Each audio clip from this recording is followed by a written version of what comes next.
Okay, now chapter 2, Introduction of the theory. So administration is an effort that channelizes to achieve the goals, and public administration is the affair of the government. The government is an instrument achieving the goals. So most of the association in the world, like cooperation of two or more entities, the cooperation is established so as to achieve this purpose. तो यहाँ पे Alvin Toffler हैं, इन्होंने publication दिया था the third world that reflected that communication is one such development in the history of mankind that has completely changed the trajectory of the human civilization. It changed the way knowledge and the information. Okay, so the goal of government has become more complex. They have to mean by skill, and this is increase the demand for efficient management of resources. Beside, functions of the government become increasingly diversified. So कुछ thinkers हैं, we can say like theories दी गई है. First है machine, method and man. This 3M was given in an organization. Machine is like what our tools are using, method is like communication, accounting, reporting, and man is like the resources. So an organization of the two component, इसमें non living भी होते हैं, living भी होते हैं. From 18th centuries, under the pressure to move towards the popular sovereignty, the individualization on the other hand pressurized the firm. So the industries required innovation, and the technology advancement also increased the demand for the skilled person. So what is there? First is classical theory, neoclassical and modern theory. Classical theory is deal with the inmates aspects like cog in a machine, we can say, scientific management, administration. Neoclassical, that is for the human element, and modern theory जो है it is system contingency approach भी इसमें आता है. तो classical में क्या आएगा? Organization आएगा, and operation management and bureaucratic management, Fayol and Weber. Classical approach, new classical में ह्यूमन आएगा, जिसमें Elton Mayo, Barnard, Herbert Simon, Chris Argyris and Likert. And modern approach में हम सिस्टम और कॉन्टीजेंसी अप्रोच को देखते हैं. तो जितनी भी थ्योरीज है, all emphasis over the efficiency and the economy. Taylor जो हैं, इन्होंने फ्रेडरिक विंसल टेलर भी बोलते हैं इनको, father of scientific management. There are many who doubt the credibility of Taylor. He was born in the German Pennsylvania, and without wage enterprises is hydraulic work. So like इन्होंने general manager बने थे manufacturing company के. Taylor was the product of the rich experience like scientific management, piece rate system, shop management, art of cutting tool, principle of scientific management. तो scientific management में इन्होंने identification किया what is problem, principles and the elements. ठीक है, 19 to 20th century में इनकी theories आई थी. इन्होंने मतलब कहा था कि रूल ऑफ थंब नहीं होना चाहिए. ही मोर और less stated the scientific management movement. Okay, so initiative Taylor tried to identify the problems and reasons, and initiated the incentive based on the management, not rule of thumb. Taylor believed that managers were lazy, so यहाँ पे had to do work on their own initiative. Beside the laborer did the work for their incentive. So this is referred the initiative for the management. He observed that the management neglected their own duties, and he advocated management should take up the responsibilities. So soldiering एक बहुत बड़ी problem है. तो this is the refers the soldiering by the Taylor, and there are two type of soldiering, natural and systematic. The natural is the restriction on output. मतलब कुछ natural कर्ज हैं, like individual में क्वालिटीज़ नहीं है, शाय है, लेजी है. The natural soldiering according to the can be rectified by the threat, and the natural is very problematic, not very problematic. But the systematic soldiering is also referred the second thought of reasoning, problematic. Systematic soldiering is the reduction in output, and the reason behind systematic is the incentive are paid for attendance for the duration. The worker are not ready to increase the productivity and maintenance. If the employees plan to pay the worker like 1 per day, worker would try to prolong complete the work. So कुछ scientific management में true science को develop करना है. ठीक है, not rule of thumb. So management should be analyze the study of organization, one based way of the doing the job, scientific selection of the training and the development. Management should take up the responsibilities and opportunities, bringing together science of work and worker who scientifically selected should be trained and cooperate with the management more, the process of coming together management and worker cause the mental revolution. The revolution required the efficiency running of the organization. Taylor even remarked that scientific management does not exist without the mental revolution.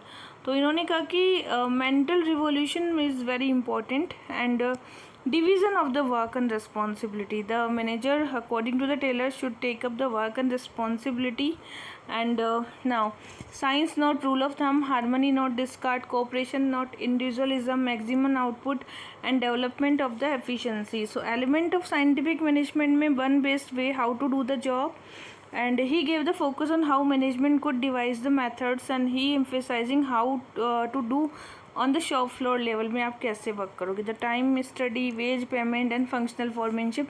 Time and motion study में हमने identify किया है सारी activities को, methodologies को.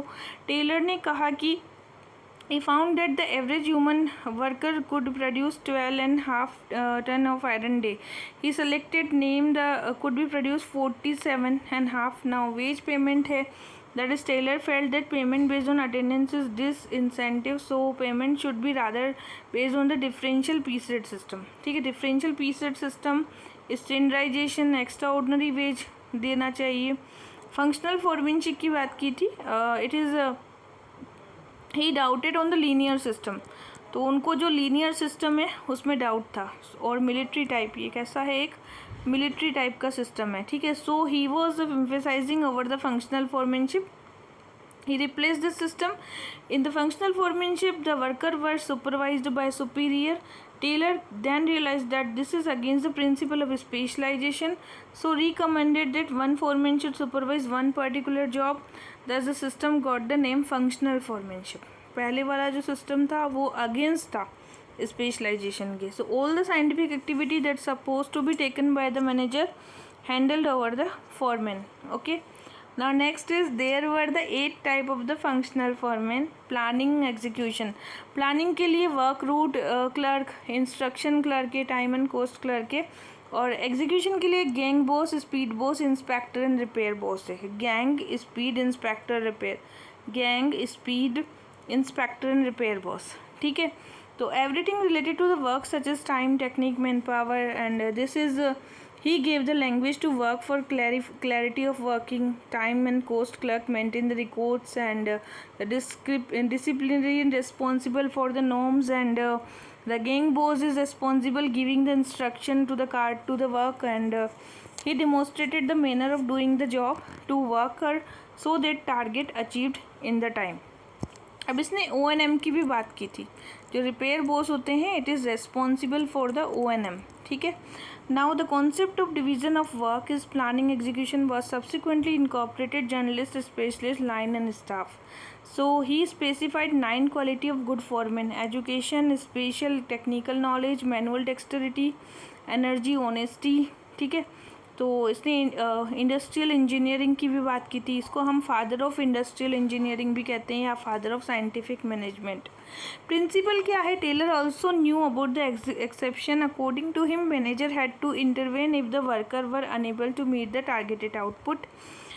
Mental revolution. Scientific management, according to Taylor, primarily involved the complete mental revolution. The mental revolution demand fact that worker mutual interest, not antagonism, rather the prosperity. ठीक है. Through the mutual cooperation. Usually industrial environment of the worker are warfare, so this industrial warfare should be replaced by harmony, and together run their attention. Impact of scientific management, that was culture, new culture and values, and emphasizing the eliminating waste efforts of the material.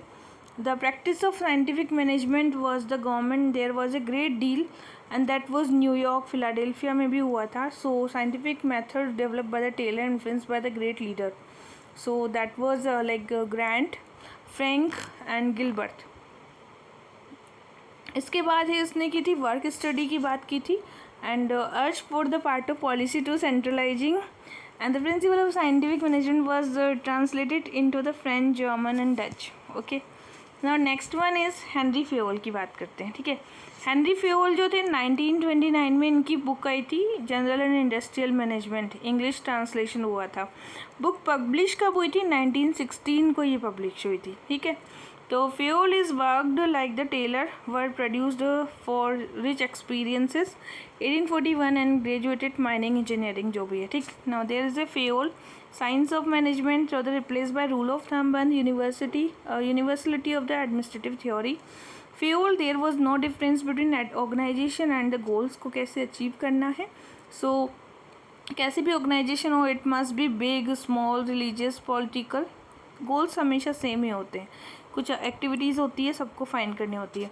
Technical group techniques की बात करते हैं, commercial group buying selling की बात करेंगे, and financial group finance की बात करेंगे, and security goal group responsible for the protection, manager group overall administration की बात करेंगे.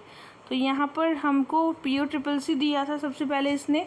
ऑर्गेनाइजेशन का मतलब होता है systematic allocation of the material, planning का मतलब होता है कैसे आपको गोल अचीव करना है, commanding like able to direct the manpower, and controlling like ensure the performance of the worker is according to the norms and regulations.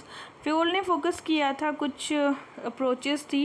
Division of work like specialization, this belongs to natural order, become very specialized and the individual requires the specific skills होनी चाहिए, and that is the work and responsibility led to the repetitive nature. If natural order was obstruct, so worker continue to perform in the old and traditional manner. Now we need some efficiency.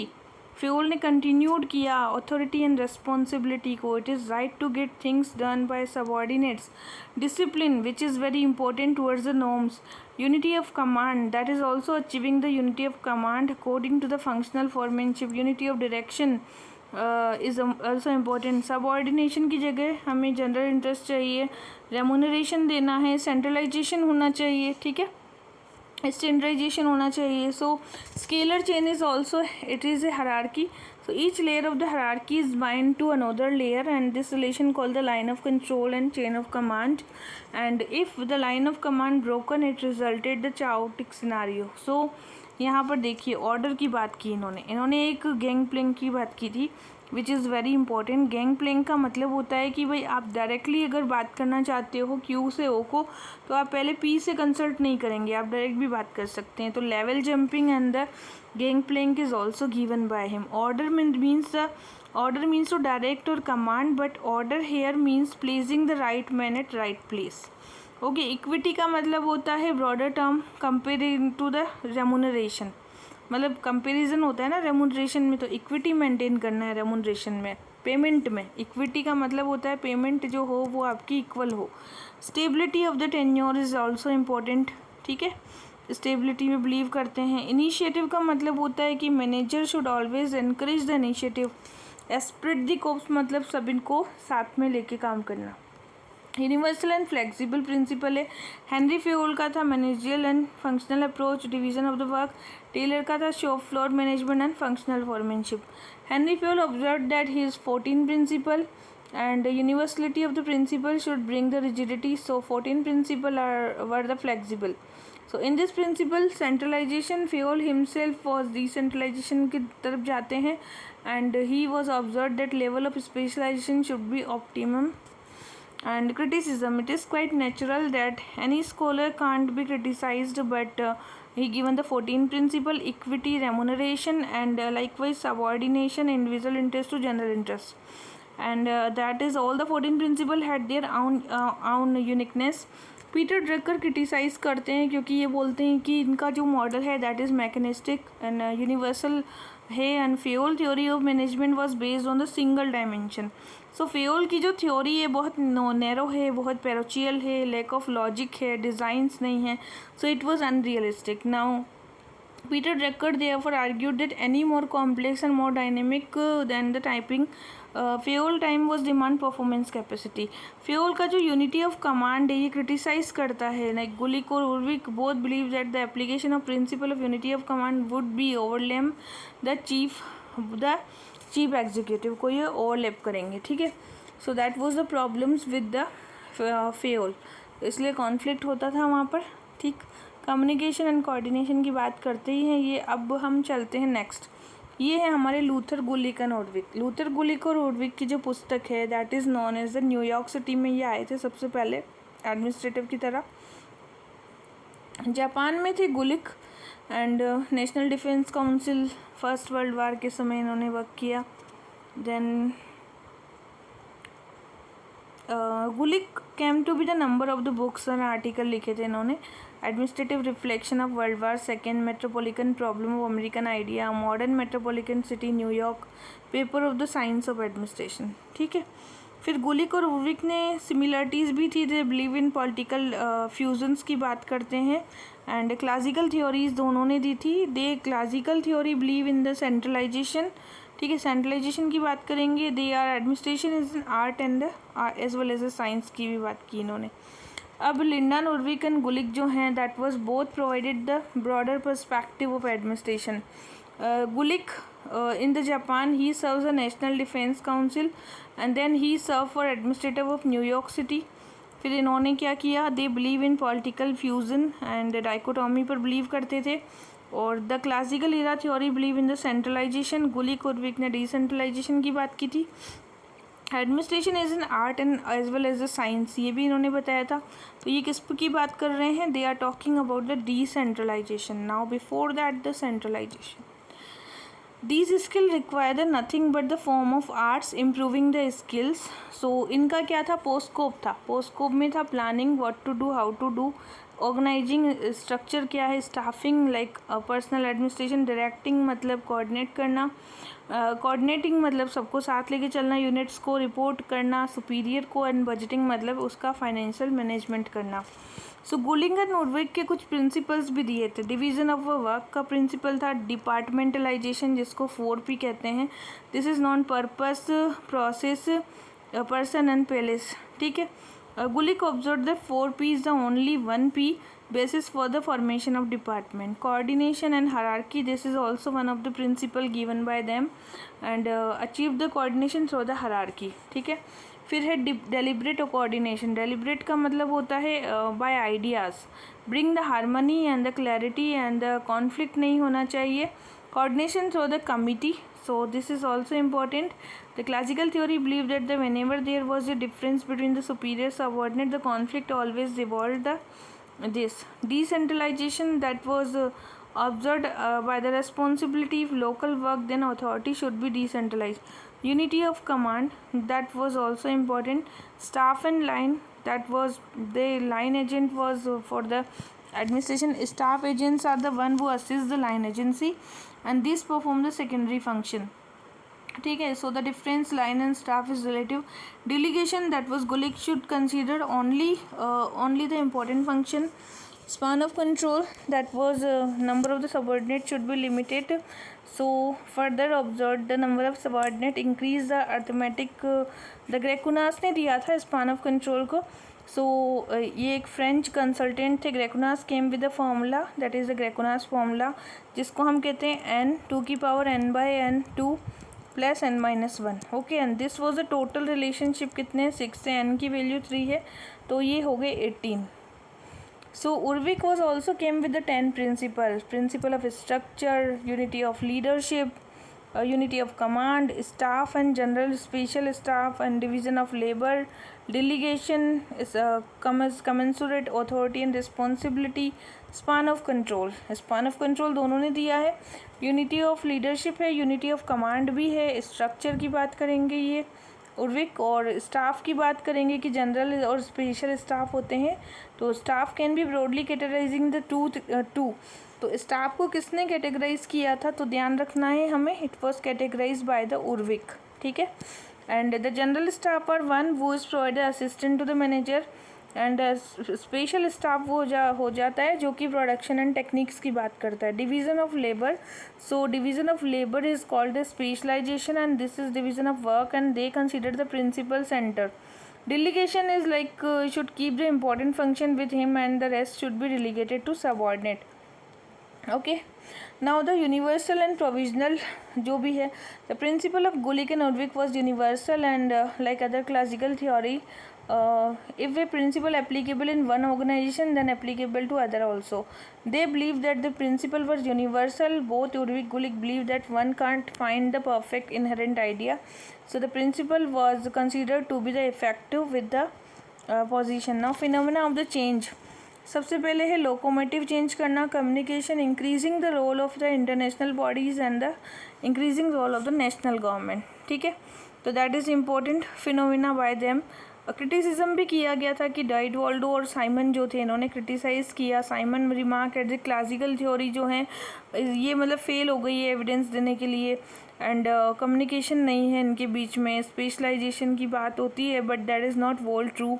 Classical theories advocated rule of thumb, मतलब इन्होंने क्या बोला Waldo जी ने कि this is rule of thumb, based on the rule of thumb and according to Argyris, assemblage of individual and interaction and the informal can't be avoided. Okay, so cost and effect equation नहीं बैठी ऐसा कुछ. अब आए max Weber जी. इनकी traditional theory में पैट्रियार्चल, perennial and patrimonial है, then charismatic and legal rational. इसने अथॉरिटी बताई. मैक्स वेबर जी आए थे 1864 में, family of textile manufacture in the Germany में थे ये. He studied the law in the Heidelberg and he wrote the number of the papers of the law, become a professor economics of the Freiburg university. And Heidelberg में Weber was the more academician than the administrator. He was considered by the many political economists. Okay, he developed his theory based on the research. He studied the social phenomena, social change, stratification while studying the process of rationalization. The bureaucratic model was given by him. Positivistic and negativistic theories दी थी. Negative में तो dose principle is a magical element. It does not have the mean and correlation. तो ये illogical भी बताया इन्होंने, किसको, classical theory को. तो इन्होंने क्या दिया था, ट्रेडिशनल अथॉरिटी जो होती है that is based on the convention and the customs, and patriarchal and the patrilineal authority that is based on, and the charismatic is the people follow the leader because of the extraordinary unexceptional qualities होती हैं, जैसे गांधी हो गए. Legal rational में कुछ regulations होते हैं उनको फॉलो करना होता है. एडमिनिस्ट्रेटिव सिस्टम में एक तो पैट्रीमोनियल होता है, फ्यूडल. चैरिस्मेटिक में no administrative system, and the legal rational में ब्यूरोक्रेसी होता है. Patrimonial, that is highly centralized, loyalty is based on the power, and that was authority lie with the close friend and loyal. Feudal system, that was found mostly in the Europe, and with the patrimonial system it is comparatively more autonomous. This feudal lords control over the subject. Charismatic, that was follow, this is no definite administrative system for charismatic, but all there are the then kind of the patrimonial. Legal rational, that was this classification was the pure type. ठीक है, weber ने दिया था legal rational. And charismatic authority, that was stabilize itself bringing the permanency. Okay, now legal rational was also given. The bureaucracy is the core for the Weber. Weber ने इसको core बताया था, किसको, ब्यूरोक्रेसी को. So it was the Vincent Gournay, इसका France में थे, इनका नाम था विंसेंट गोर्ने. विंसेंट गोर्ने थे जो कि फ्रांस में थे. इन्होंने टर्म दिया था bureaucracy. The word is derive from the bureau and which is means bridge the cover the Crito. Crito मतलब होता है Greek word, bureaucracy cracy. Crito word क्या है, क्रीटो वर्ड है that is the Greek word. अब ये कई बार पूछा भी जाता है क्रीटो क्या है. So Max Weber bureaucracy had the pejorative connotation. Weber was the first one who is the pejorative connotation. So hierarchy, sphere of the competence, specialization, impersonal laws हैं. impersonal का मतलब होता है कि respective of the individual of the official duty. written records हैं यहाँ पे सारे के सारे.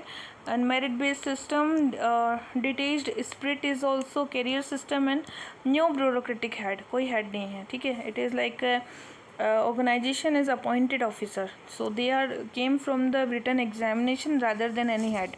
So the Weber bureaucracy is a legal rational, and it is based on the integrity, honesty, science and rationality, neutrality and impartiality. Bureaucracy should not be discriminate on base of caste and creed, and anonymity because should work behind the curtain. तो anonymity का मतलब होता है कि curtain से पीछे रह करके बात करना, that is the anonymity. And like wait impartiality, that is मतलब कोई पॉलिटिकल फेवर नहीं होता है, दे आर इम्पार्शियल होते हैं ये लोग, ठीक है. So this is the bureaucracy should be concern only with the implementation of the laws. Now there is a meanwhile Weber also discussed some of the negative aspect, but now bureaucracy function with impartiality and detached spirit. Individual may slowly lose. Now this alienation may not be affect the organization. So beside Weber was worried that bureaucracy, which is an instrument in time, bureaucracy is an administrative system used an instrument to accomplishing the organizational goal. To accomplish this goal, the group is endowed with power to implement certain achievements. Okay, तो separation of power की बात की थी. तो separation of power that means the involve arrangement. Collegiality का मतलब होता है शेयर्ड बिटवीन टू और मोर बॉडीज़ के बीच में जो शेयर्ड होना. मतलब कॉलेजियलिटी का मतलब होता है कि टू और मोर बॉडीज़ के बीच में शेयर्ड अंडरस्टैंडिंग होना, ठीक है. अमेच्योरिज्म का मतलब होता है नौसिखिया, like occupation become the life and soul of individual to serve long period of time. Amateur होते हैं ये लोग.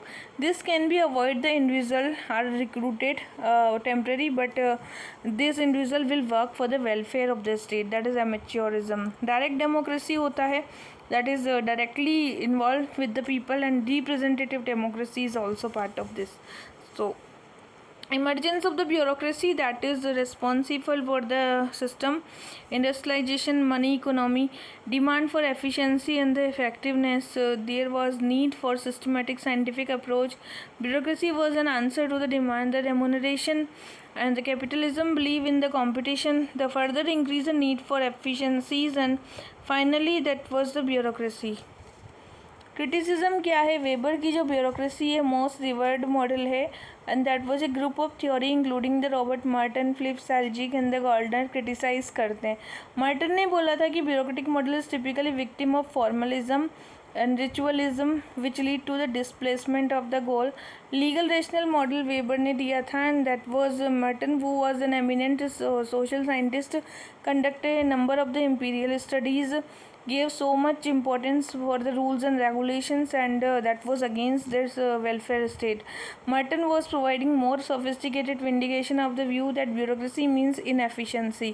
तो मर्टन ने इसको क्या बोला था? Merton was talking about the inefficiency. Seljuk was talking about the Tennessee valley में इससे वर्क किया, एंड जनरली सेंट्रलाइजेशन की जो टेंडेंसी होती है वो होती है ब्यूरोक्रेसी में. तो Selznick was talking about the centralizational tendency of the bureaucracy. Centralization की टेंडेंसी होती है.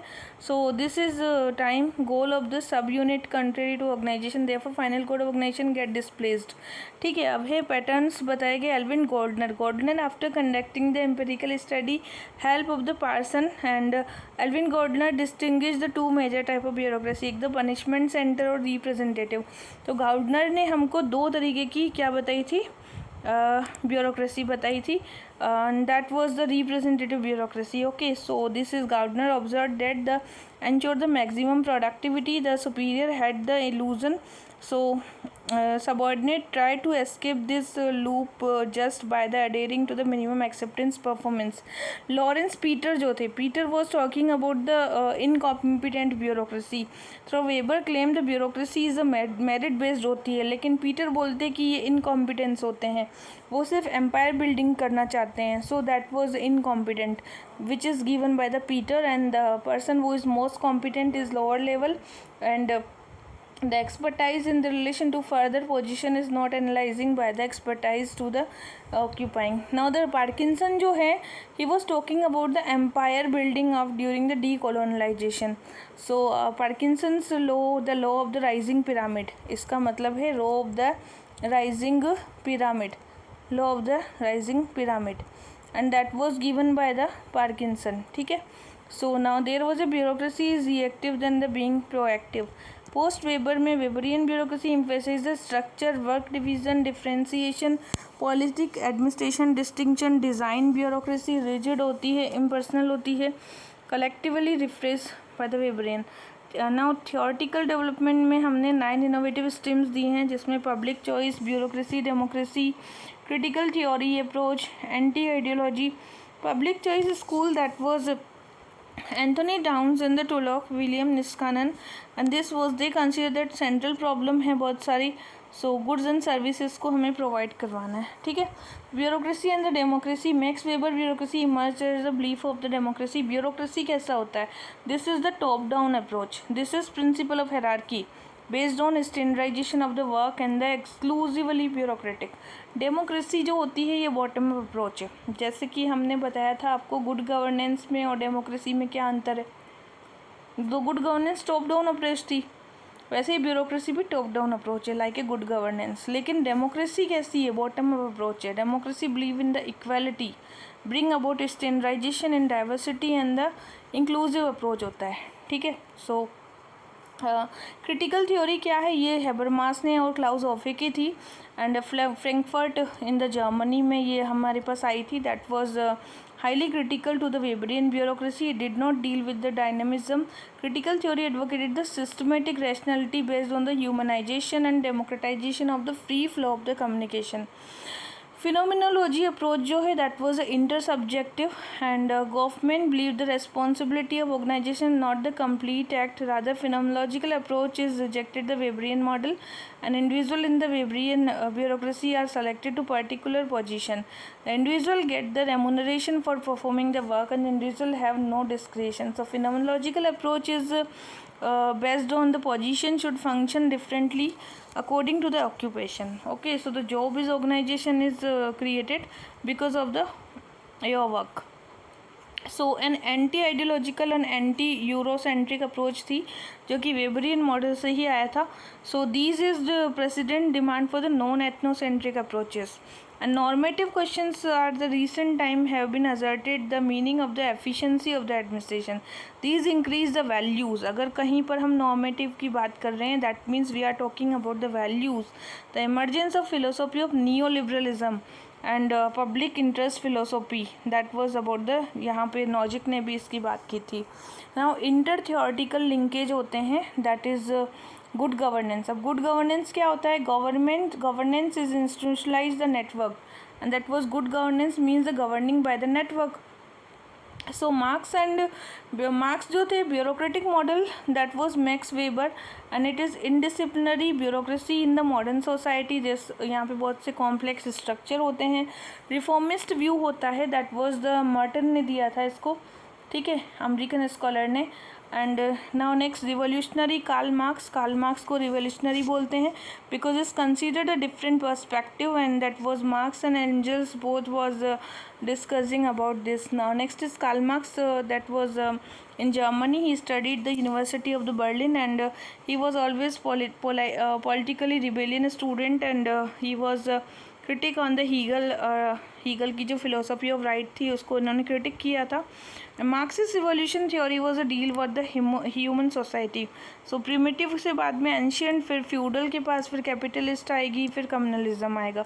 तो इन्होंने बहुत सी सोसाइटी के बारे में बताया. पहला प्रिमिटिव, फिर एंशियंट, फिर फ्यूडल, फिर कैपिटलिस्ट, फिर टेम्पररी सोसाइटी, फिर कम्युनिज्म. कम्युनिज्म को लास्ट में बताया था, बीच में कैपिटलिज्म, इससे पहले फ्यूडल आई थी, इससे पहले एंशियंट सोसाइटी जिसको हम प्रिमिटिव भी कह सकते हैं. So this was the stages is given in the bureaucracy. Now Marx was adopted the dialectic principle. That was the dialectic economical model he was given. So therefore कुछ haves होते हैं, कुछ have nots होते हैं, दोनों के बीच में कुछ conflict होता है and because of that they wanted to maintain some cooperation क्योंकि उनको stabilize करना है market को और वहाँ पे कुछ इकोनॉमिकल मैनिफेस्टेशंस भी होते हैं.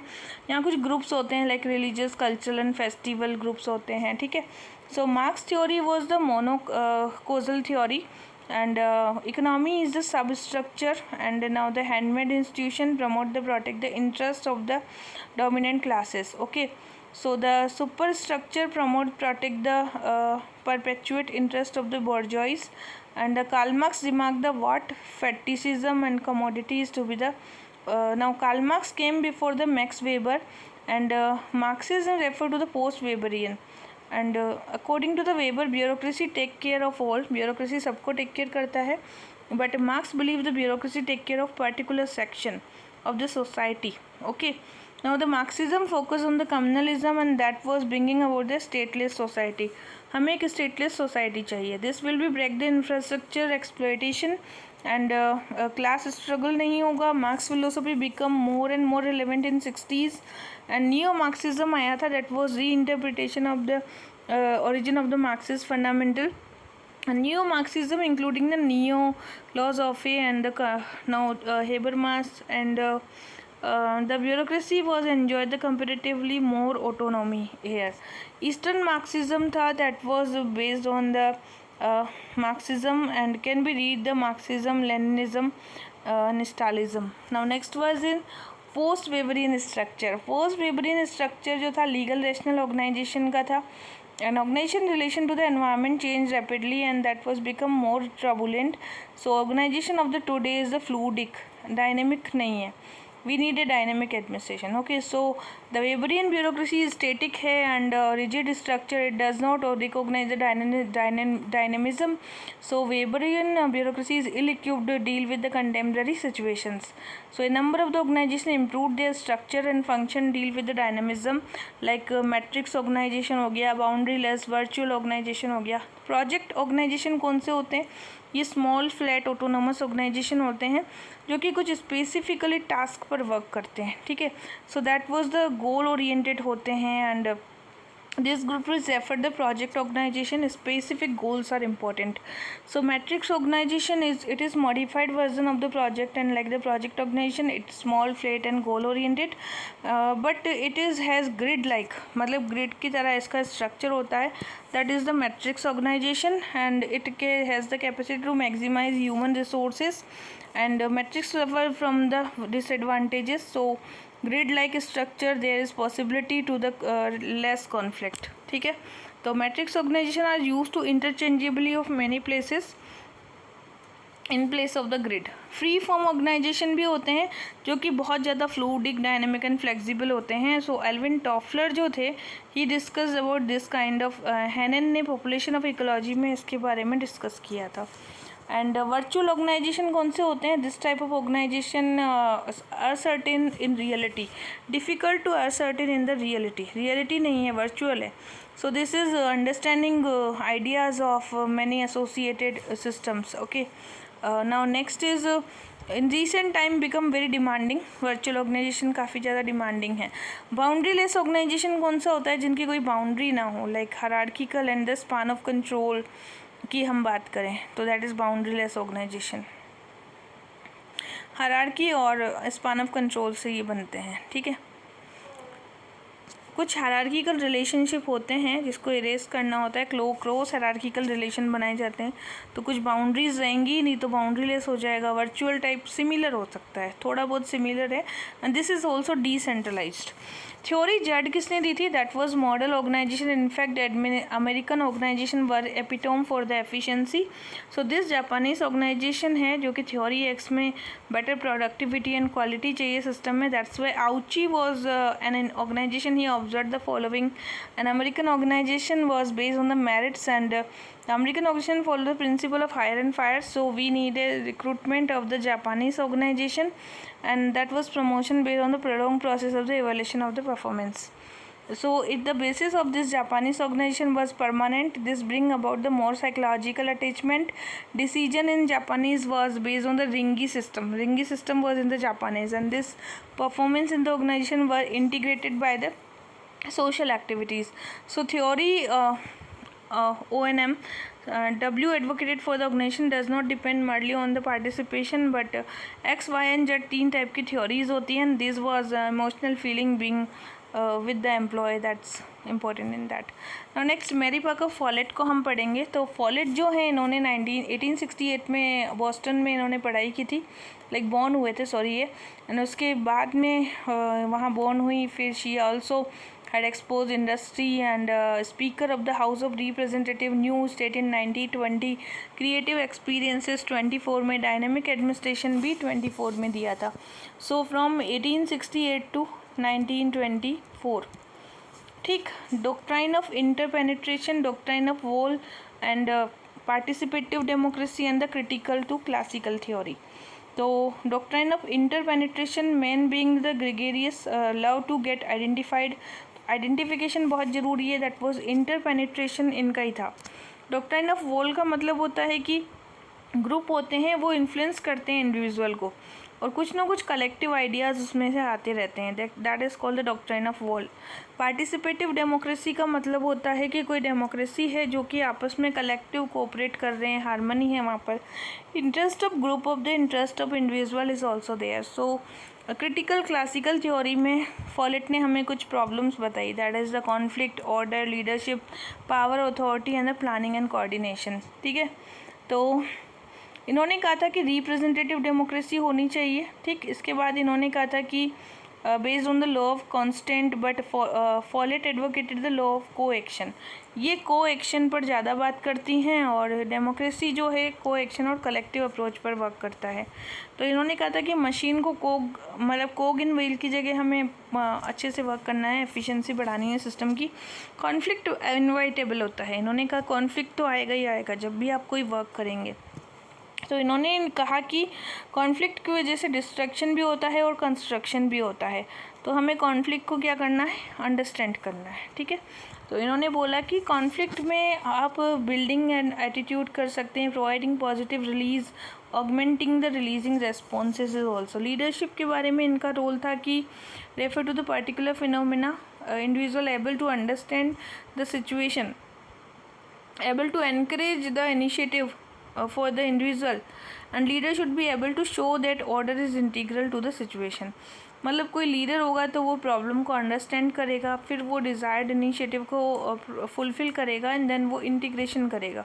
तो कोऑर्डिनेशन करना, एंटिसिपेशन करना, ये इम्पॉर्टेंट है लीडर के लिए। ठीक है, so the very phrase leadership by the position की बात की इन्होंने, and explain the conceptualization of the classical, the superior by virtue of the position enjoy all the power, the leader is expected to possess all the skills and the abilities to achieve the goal, and Follett is rejected the leadership by position। इन्होंने कहा कि हमें position की leadership नहीं चाहिए, इन्होंने कहा कि हमें not absolute meaning but we just because of hold the position, so the type of leadership is fourth।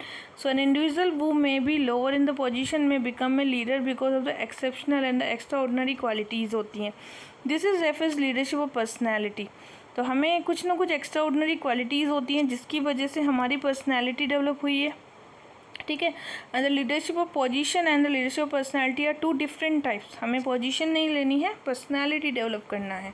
One respect the rank and other was skill, मतलब रैंक तो okay but skill is very important. So in the first leader may have the rank but not possess the skill, but in second not rank but skill। So the integration of the leadership of position and the personality result the function।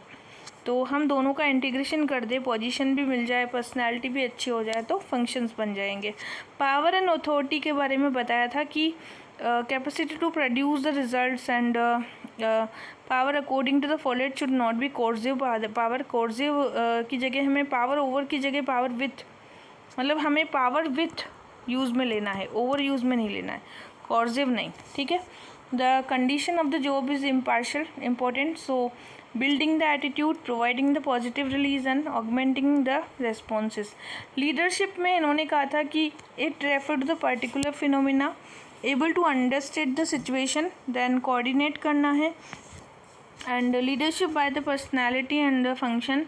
So this very phrase of leadership by the position explain the conceptualization and now relation between superior and subordinates के बीच में क्या relationships हैं, skills and abilities को कैसे हम achieve करेंगे।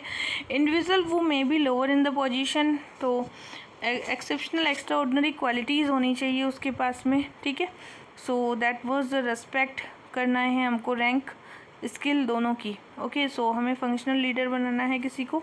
Then power and authority के बारे में इन्होंने कहा था कि पावर विथ होना चाहिए, एंड कंट्रोल के बारे में कहा था कि अचीविंग द ऑर्गेनाइजेशनल गोल, तो उसके लिए हमें फैक्ट कंट्रोल की जगह man control. Follett believe in the fact control rather the man control. Control कैसे होना चाहिए, फैक्ट के बेस पे हो। रेस्पॉन्सिबिलिटी कैसी हो, that is to whom is responsible. Authority कैसी हो, पर्टिकुलर पोजीशन के अकॉर्डिंग हो। ठीक है, so coordination, direct contact, early stage, continue process, and the reciprocal relationship. So this is all about the planning and coordinating. Now next is the Mayo. अब Mayo के बारे में पढ़ते हैं. Mayo took up a holistic study considering all possible angle of the physical, social, psychological aspect. Approach referred to the clinical method. Clinical method दिया था इन्होंने. Mayo found through the study that personal working in the mule spinning department has two major problem. पहली problem थी वहाँ पे soldiering की, fatigue की, communication proper नहीं होता था. ठीक है. सो worker were not enjoying the work, so that's why Mayo came out with the idea of the rest period, introducing 4 तो rest period हो जाएंगे 10 मिनट के, and now productivity increased by the fatigue नहीं होगा, that is like but the supervision did not like the Mayo suggested, therefore they came up with a new system and the productivity decrease हो रही थी तो उन्होंने एक new system की बात की. View of the heavy demand for the goods, superior had done away with the new system earning bonuses. सो यहाँ पे वर्कर्स अनहैप्पी थे बहुत ज़्यादा, सुपीरियर बहुत ज़्यादा उनके ऊपर बर्डन डालते थे. तो उसने एक हाउथॉर्न स्टडी की थी, दैट वाज इन 1924 से 32 के बीच में. ठीक है. This study was the mega study term for the personal finance and time. So experiment was conducted. The Hawthorne Electrical Company initiated conducted national research science, that was यहाँ पे पहला great elimination हुआ, then relay assembly, then human attitudes को देखना, then bank wiring. Great elimination 24 to 27, that is female worker जो हैं one was control group होंगे जो कि test group भी होंगे और वो उनको कंट्रोल करेंगे. उसके बाद में मेयो ने रोथलिसबर्ग और डिक्सन के साथ मिलकर के फिर कंक्लूजन दिया physical aspect of the work के बारे में इसने देखा. देन रिले असेंबली प्रोग्राम हुआ था, that was several new elements such as the informal and friendly relationship बनाना. ठीक है. रिले असेंबली में इन्होंने यही सिखाया. एंड देन इनफॉर्मल सुपरविज़न होना चाहिए, दैट मीन्स कि वर्किंग कंडीशंस कैसी हैं, प्रोडक्शन बढ़ रहा है या नहीं बढ़ रहा है. Human attitudes and sentiments in the 1928. तो ह्यूमन एटीट्यूड और सेंटिमेंट्स को इन्होंने इंटरव्यूज़ के माध्यम से कंप्लीट किया. And this interviewer was asked to make the worker comfortable. Interviewer did not interrupt in the attentively, but conducting interviews, Elton Mayo team found the productivity increased the manifold. Now the bank wiring in the 1932, and Mayo was different workers थे वहाँ पे जिसके ऊपर Mayo ने work किया, and that was participative research की बात की मेयो ने. It was found that there is a informal group and this informal groups are working for the production. And the first जो कि बहुत ज़्यादा वर्क करेगा रेट बस्टर हो जाएगा, जो कि काम करता ही नहीं है चिजलर हो जाएगा, जो कि बहुत ज़्यादा कंप्लेंट्स करता है स्क्वीलर हो जाएगा. ठीक है. And beside, workers should not be officiously maintained distant. The productivity of the organization was dependent on the informal groups, and the logic of the efficiency does not go together. So Mayo finally concluded the human aspect are very critical. The managerial skill should be mixed with the technical skill, and the manager should be able to motivate, lead to the communicate with the worker, and the individual should be integrated with the organization. Only with the individual commit with the best effort to do the work. सो एब्सेंटिज़म होता था वहाँ पे during this world war second. अब ये कब की बात है? वर्ल्ड वार सेकेंड की बात है. ठीक है. तो इस टाइम में Mayo was invited to solve the problems and started the research in 1943. Problems was with the informal group. He suggested the management there should be formation of informal group and treated human being not like a coke but colleague should be helpful in the supervision. So the summing up, Mayo explored the social aspect of the organization and he was dismissed the rebel hypothesis and he proposed the herd. इसने rebel की बात नहीं की, इसने rebel को हटा दिया. Now he is talking about the herd hypothesis. ठीक है. So this is Carey and the other criticizer Hawthorne experiment for being unscientific, क्योंकि they simple size test control room थे वहाँ पे, सब जानते थे पहले से ही टेस्ट हो रहा है. The research team simply pointed the social aspect. The experiment considered limited aspect and United Auto Worker branded Hawthorne research was cow sociologic. This auto worker observed that the Hawthorne researcher had limited outlook. ठीक है. And Mayo is not considered the behaviorist and behaviorists are detailed, descriptive, imperative हैं. But Francis Liggett conducted the study and the Liggett first came to the preliminary conclusions and now Liggett and his team was more detailed and empirical for the Hawthorne. ना उसके बाद आते हैं Bernard जो थे, इनको हम ऑर्गेनाइजेशनल के थ्योरिस्ट भी बोलते हैं। He is the principal protagonist and behavioural approach के प्रिंसिपल प्रोटोगोनिस्ट थे। Consider the father of the social system, he was credited introduction of the behavioural aspect and full-fledged explanation of behavioral approach. So the Barnard was in the Massachusetts, USA. He was started work in 1886. Now retirement हो गया फिर इनका, और फिर he earned the honorary doctoral उपाधि मिली. He thinking of the influencing the Follett and Mayo and the Sheldon. Now the beginning of his career, Barnard believed in the idea of the classical theories and thereafter began to look after the alternative principles. So organization and the cooperative system, formal informal organization, theory of authority, fictional theory, systematic coordination, execution and function.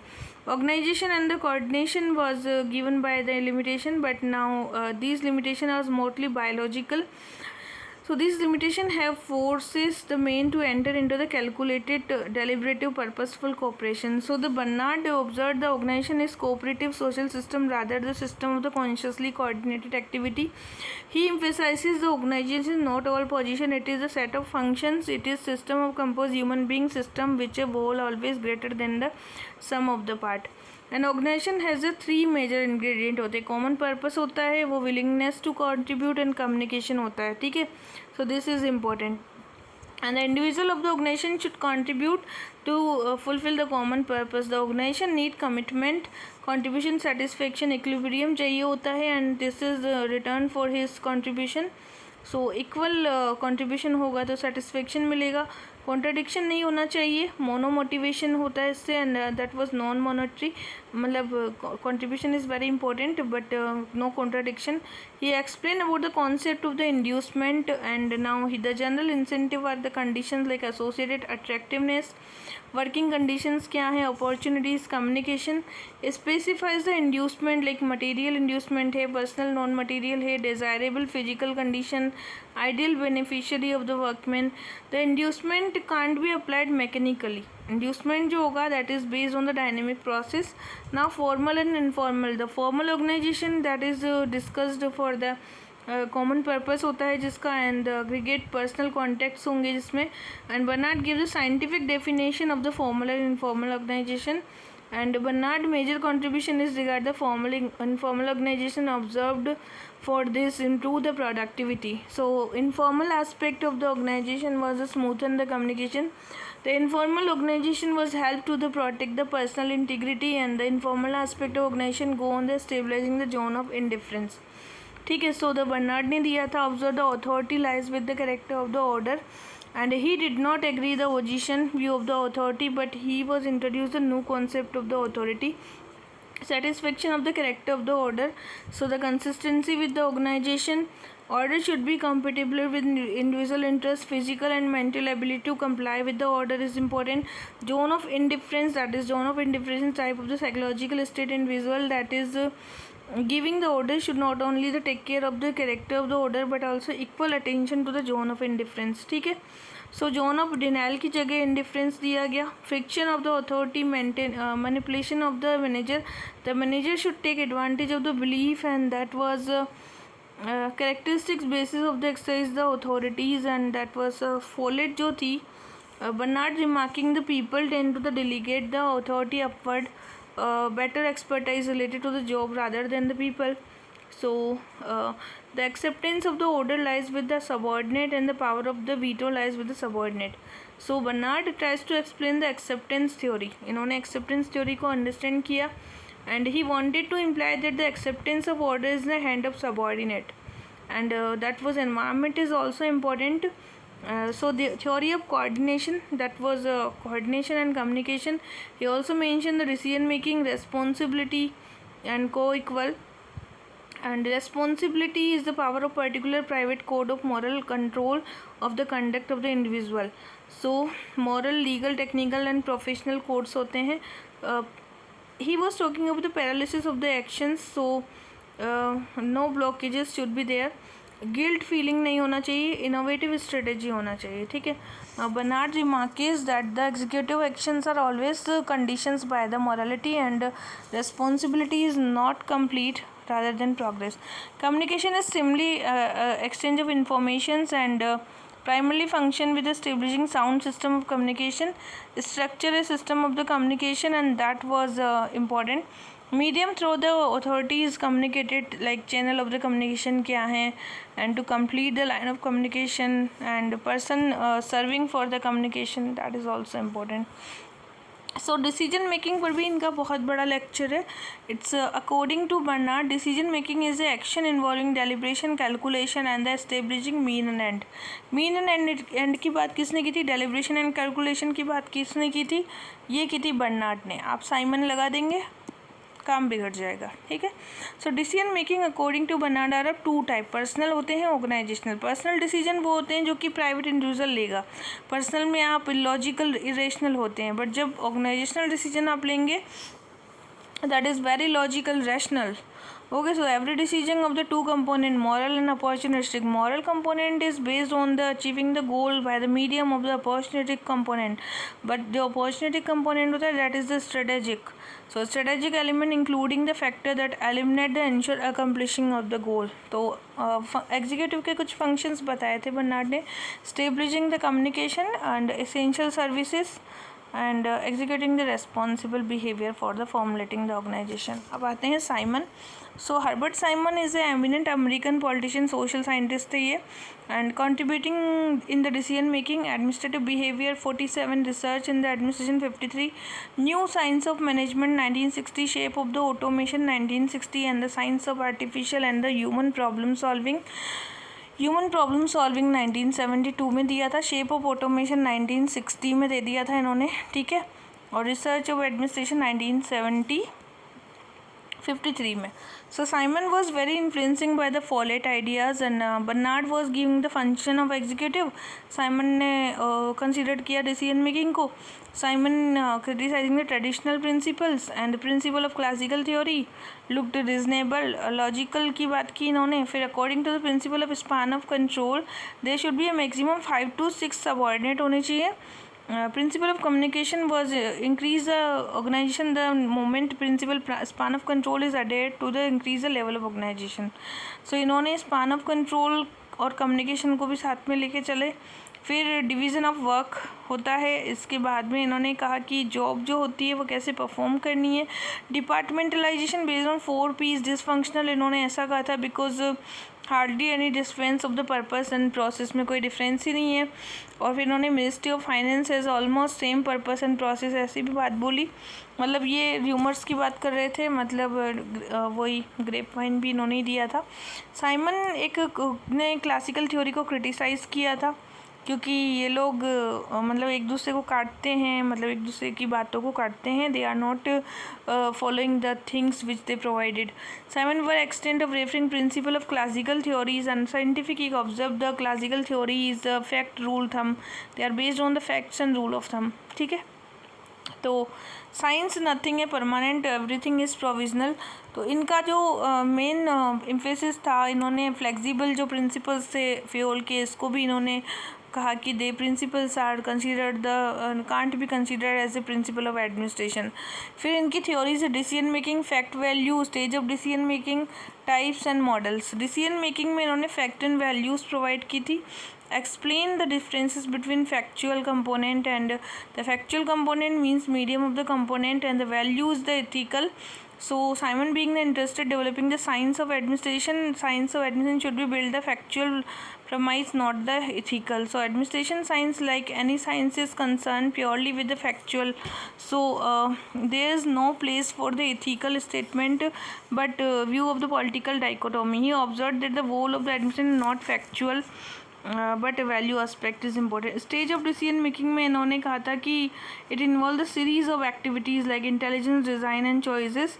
Intelligence में हम क्या found करते हैं, क्या हमने understood किया, root क्या है डिसीजन को आइडेंटिफाई करने का. ठीक है. अल्टरनेटिव्स में हमने क्या चॉइस करना है, एंड फाइनली हम स्ट्रेटेजिक डिसीजन लेंगे and then will choose the decision. Nature of decision making में इन्होंने बताया था कि the decision maker know the alternatives, decision maker know the utility of the decisions and decision maker had order for the preferences. But Simon firmly believed that all of above 3 assumptions are fundamentally incorrect. So achieving all the 3 assumptions, initial and indefinite data, and this should be able to generate the all possible strategy in the indefinite data. Okay, so Simon referred the discuss the bounded rationality. कोई भी बंदा decision नहीं ले पा रहा, क्यों? क्योंकि bounded rational है. Integrity did not undermine the concept of rationality, rather than they promote the rationality. Simon explained the concept of bounded rationality. वो बहुत सारे behaviors होते हैं economic, administrative, social man के. So he wanted to maximize the satisfying behavior, and bounded rationality का मतलब होता है it is not the best price but the fair price. मतलब आपको कोई बेस्ट प्राइस तो नहीं दे रहा है, लेकिन फेयर प्राइस तो दे ही दे रहा है. ठीक है, क्योंकि कोई भी बंदा होगा वो इकोनॉमिकल, एडमिनिस्ट्रेटिव और सोशल सिस्टम से गिरा हुआ रहता है. 3 टाइप ऑफ डिसीजन बताए थे इसने, programmed and non programmed. Program जो था दैट इज़ रिपीटेटिव होता है, एंड नॉन प्रोग्राम जो होता है नोवल होता है. ठीक है, since both the organization and environment are changing, so should always take an attempt to increase the rationality and responsibility to cover the non-programmed decision to program. This is the manner that rationality is more carries the character of the program. So the Simon also discussed the method of the covering non-programmed and traditional. So traditional theory, this with requires the skills also. Now next one is commitment to member towards the sub goal. आपको commitment रखना है goals के प्रति. Introduction of the values और preferences, आपकी क्या values हैं, क्या प्रेफरेंसेस हैं. ठीक है, देन रैशनैलिटी कैसे कंप्लीट करेंगे. Model of the organisation, Simon also deal with the basis of motivation and influence the internal, like organisation के प्रति लॉयल्टी रखनी है. एडवाइजरी इंफॉर्मेशन सर्विस है. कंट्रीब्यूशन सेटिस्फेक्शन इक्विलिब्रियम की बात बर्नार्ड ने की थी, एंड साइमन ने भी इसी को ही सिस्टम अप्रोच को समझाया बाद में. And beside the contribution satisfaction also evaluate the 0 point. तो 0 पॉइंट की बात साइमन ने की थी, दैट इज़ वेरी इंपॉर्टेंट कि 0 पॉइंट की बात किसने की थी. सो 0 point is the best opportunity for the individual is fully committed return the more than 0 point. आपको मोर देन 0 पॉइंट की तरफ जाना है. ठीक है, सो zone of acceptance is given by him. zone of acceptance was like then subordinate, आपको disobey नहीं करेंगे, ऐसा कोई जोन भी होता है, इसे आप 0 पॉइंट ही कहेंगे. ठीक है, workout through the 0 point. Organization के प्रति लॉयल्टी रखनी है. And efficiency, while the zone of acceptance is loyalty is promise for the individual criteria of the efficiency. तो एफिशिएंट रहना है. Simon theory was referred logical positivistic theory. इसको आप mean and and की थ्योरी भी कह सकते हैं. नॉर्मन लॉन्ग और विंसेंट ऑस्ट्रॉम ने इनको क्रिटिसाइज़ किया था. किसने? लॉन्ग और ऑस्ट्रॉम ने. ऑस्ट्रॉम ने क्या बोला था? Simon for reviving the discredited politic dichotomy and the classical theory believe the disc dichotomy. According to politics is based on the values and administration fact base होता है. तो साइमन की जो क्लासिकल थ्योरी है जो कि फैक्ट पे based है. So administration in the series of the which is ethical and factual. The ethical component is the value premise, and now there is the Ostrom and Long propagated the political element fusion which should be based on the inter-organizational approach. उन्होंने fusion की बात की, dichotomy की बात नहीं की थी. वो साइमन को कहते हैं कि dichotomy को advocate करता है. ठीक है, the fusion involve the two entities and one can't be neglected to dealing with the fusion. So that was important. तो ये हमने अभी पेपर 2 चैप्टर 2 डिस्कस किया. कुछ थिंक